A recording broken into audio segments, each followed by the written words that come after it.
बड़े बूढ़े कह गए हैं कि इंसान कई बार बहुत कुछ पाने की चाह में सब कुछ गवा बैठता है। और ये अफगानिस्तान के 3 खिलाड़ियों पर बात सटीक बैठती है जिनका नाम है मुजीबुर रहमान, नवीनुल हक और फजल हक फारूकी। अफगानिस्तान के 3 ऐसे सितारे जिन्होंने अंतर्राष्ट्रीय क्रिकेट में अपनी पहचान बनाई, नाम कमाया, लेकिन जब महत्वाकांक्षाएं पैसे की जरूरत ज्यादा बढ़ गई तो अफगानिस्तान क्रिकेट ने मानो उन्हें उनकी हैसियत दिखा दी और अब उन्हें कहीं का नहीं छोड़ा है। यह खबर अपने आप में बड़ी है और ये जो मैसेज है जो अफगानिस्तान क्रिकेट बोर्ड ने अपने 3 खिलाड़ियों को दिया है, शायद आगे आने वाले समय में बहुत सारे क्रिकेट बोर्ड की तरफ से अपने खिलाड़ियों को एक सख्त मैसेज के तौर पर दिया जाएगा। दरअसल नवीन, फजल हक फारूकी और मुजीबुर रहमान ने अफगानिस्तान क्रिकेट बोर्ड से कहा था कि उन्हें नेशनल कॉन्ट्रैक्ट से रिलीफ दे दें। वो नहीं चाहते कि नेशनल कॉन्ट्रैक्ट उन्हें मिले, यानी कि अफगानिस्तान के लिए बहुत ज्यादा वो खेलना नहीं चाहते थे। वो चाहते थे कि दुनिया भर में लीग उन्हें खेलने का मौका मिले। लेकिन अफगानिस्तान क्रिकेट बोर्ड ने कहा, अच्छा ऐसा है, देश से ज्यादा पैसा महत्वपूर्ण हो गया, तो एक काम करते हैं बेटा, तुमको हम ना देश के लिए खिलाएंगे ना तुमको बाहर खेलने देंगे। 2 साल के लिए एनओसी रोक दिया और सेंट्रल कॉन्ट्रैक्ट से बेटा दिया, यानी अब ना देश में खेल पाओगे और ना बाहर जाकर किसी देश में लीग खेल पाओगे। और ये कार्रवाई जो हुई है ये डिसिप्लिन के तौर पर कार्रवाई हुई, यानी कि अनुशासनात्मक कार्रवाई जो है वो हुई है। अब 3 साल का इनका सेंट्रल कॉन्ट्रैक्ट रुका गया, यानी अगले 3 साल तक अफगानिस्तान क्रिकेट बोर्ड जो है वो इन्हें कॉन्ट्रैक्ट नहीं देगा। तो इसका मतलब ये है कि अफगानिस्तान के लिए खेलते हुए जो पैसे इन्हें मिलते थे वो इन्हें नहीं मिलेंगे और ये उस कॉन्ट्रैक्ट से बाहर हो गए।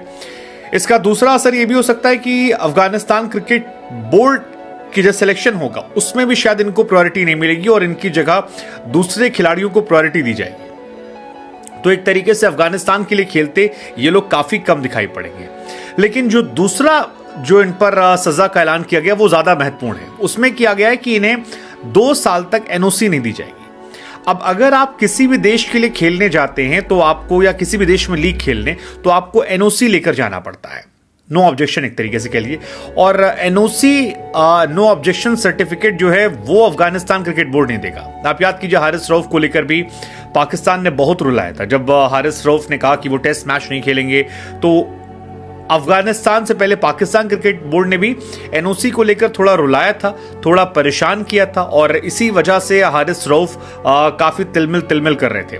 लेकिन यहां पर तो अफगानिस्तान क्रिकेट बोर्ड ने एक सख्त कदम उठाया जहां पर नेक्स्ट 2 इयर्स के लिए उन्हें एनओसी नहीं मिलेगी, यानी किसी भी लीग में वो पार्टिसिपेट कर ही नहीं पाएंगे। और इसका सीधा जो सबसे बड़ा और सबसे पहला डेंट होगा वो होगा फजल हक फारूकी और नवीनुल हक को।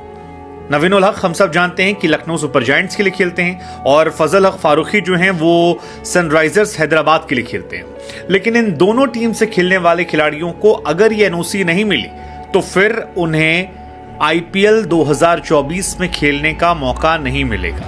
और इसका मतलब ये होता है कि जो पैसे, जो मोटी रकम उन्हें आईपीएल खेलने के लिए मिलती वो इन्हें नहीं मिलेगी।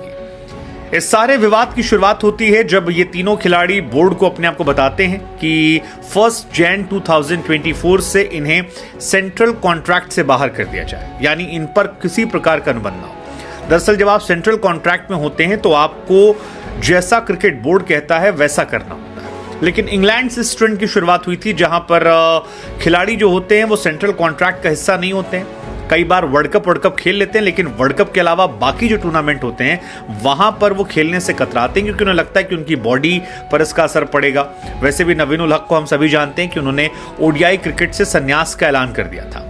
तो वही कहानी यहां पर इन्होंने टी20 क्रिकेट को लेकर ली कि आप 2024 में हमें सेंट्रल कॉन्ट्रैक्ट से रिलीफ कर दीजिए, क्योंकि वैसे भी किसी भी क्रिकेट बोर्ड में इत्तू से पैसे मिलते हैं, काम उनसे इतना ज्यादा कराया जाता है। एक समय खिलाड़ी जब स्टैब्लिश हो जाते हैं तब वो चाहते हैं, लेकिन एस्टैब्लिशमेंट के बाद वो इससे बचना। और अफगानिस्तान क्रिकेट बोर्ड जो हाल फिलहाल में काफी अच्छा कर रहा था, उसे शायद ये रियलाइज होगा कि अगर नेशनल बोर्ड को खिलाड़ी तवज्जो नहीं देते हैं और इसी तरह से 24 साल 25 साल के बॉलर जो हैं या बैट्समैन जो हैं वो संन्यास लेते हैं, तो शायद आगे आने वाले समय में अफगानिस्तान क्रिकेट बोर्ड में बड़ी संख्या में लोग होंगे जो शायद बचना चाहेंगे। और इसी वजह से उन्होंने ये कदम उठाया, कहा कि भाई आप तीनों को हम अब नेशनल कॉन्ट्रैक्ट जो आपकी इच्छा है वो नहीं देंगे, 3 साल के लिए देंगे और उसके बाद हम आपको एनओसी भी नहीं देंगे। और उसके बाद एक